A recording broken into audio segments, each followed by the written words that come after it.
May isang single mom ang naghahanap ng mapapangasawa. Isang araw, nag-post siya sa Facebook para doon maghanap. Looking for, lalaking mapapangasawa. Yung di ako iiwan, di ako sasaktan, at yung may mahaba sanang alaga. Hihi, pabirong saad ng babae sa post. Kinabukasan, may nag-doorbell sa bahay ng babae. Pagbukas niya ng pinto ay may nakita siyang lalaking walang kamay, walang paa, at nakasakay sa wheelchair. Tinanong niya ito, "Magandang araw ho. Ano po sadya niyo?" Sumagot naman ang lalaki ng, "Nabasa ko yung post mo sa Facebook na naghahanap ka ng mapapangasawa. Pwedeng-pwede ako." Natawa lang ang babae dahil sa unang tingin pa lang ay bagsak na ito. Kaya tinanong niya ito ulit, "Seryoso ka ba? Sige nga, meron ka ba ng mga hinahanap ko sa lalaki? Di mo ba ako sasaktan?"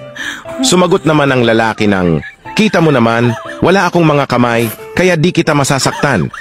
Paano kung maging asawa na kita? Di mo ba ako iiwan?" Tanong ng babae. Sumagot ang lalaki ng, "Wala akong mga paa, kaya di ako aalis sa tabi mo. Lagi lang tayong magkakasama." "Magaling," sambit ng babae.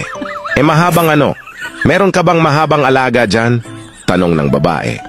Nakangising sumagot ang lalaki ng, "Naisip mo ba kung paano ko pinindot ang doorbell?" Yun.